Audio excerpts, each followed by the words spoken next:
We're in the village of Timworth, which is just outside Bury St Edmunds, and we're virtually in the middle of a field on an extremely windy and quite chilly May day. And this is the Church of St Andrews, and it's complete with a wheelie bin. Let's have a look.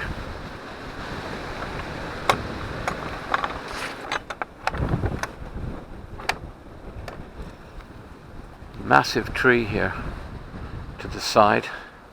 We walk into this quite vast churchyard, which is surrounded by fields.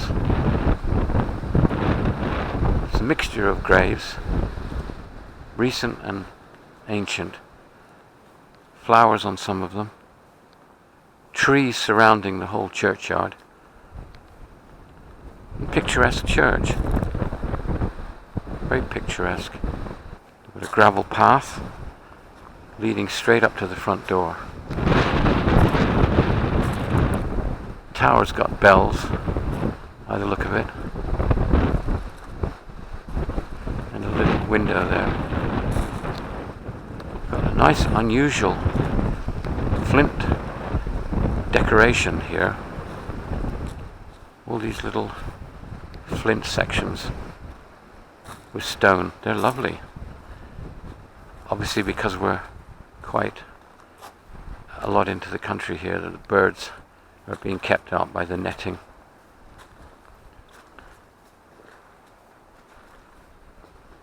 This has all been painted and cared for.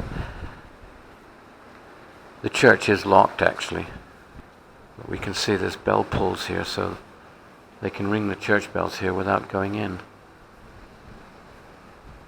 And this area, this porch area, is well protected from birds coming in.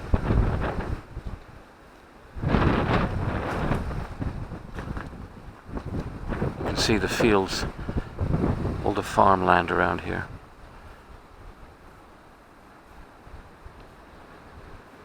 And the tower is unusual because it's built to the side of the church.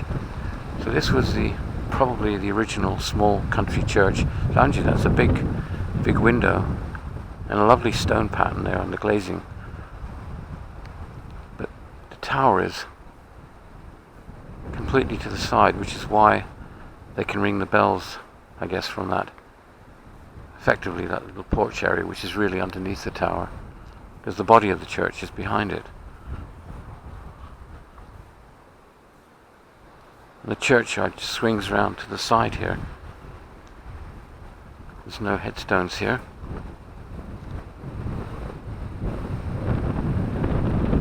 The back of the church, we've got an old wooden door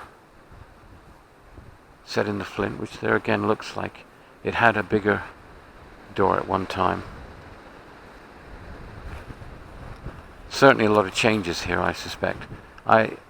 I think when this was enlarged, probably in Victorian times, the tower was built. This churchyard has lovely trees, but no headstones here. Another extension, looks even newer, near the rear of the church. Some older graves here. This looks like a number of family plots here. Difficult to read these. Small windows at the back. Beautiful view with the Suffolk countryside.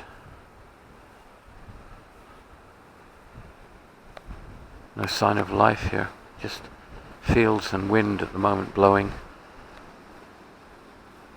A lot of graves here at the back of the church. Pattern here in the cross in the stonework. There again, this flint end looks much newer, as if it's been rebuilt, perhaps when they put this window in.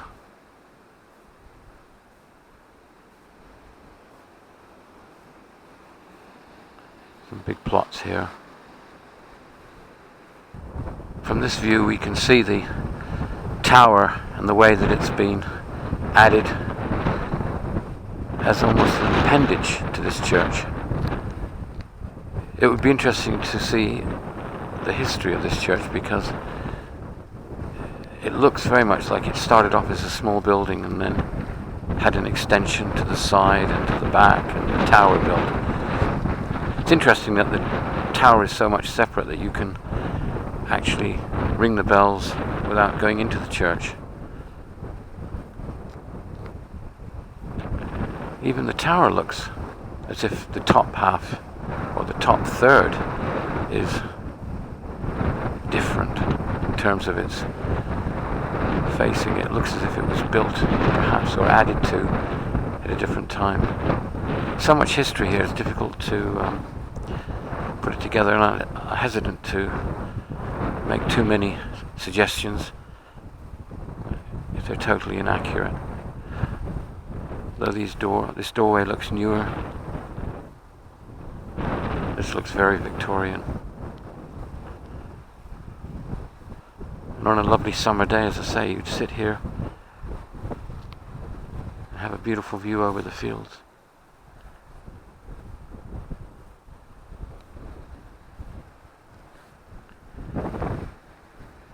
And now the rain's starting to come, so we'll have to say goodbye to St Andrews. So that's St Andrews, just outside Bury St Edmunds, in the middle of a Suffolk field. What an amazing find.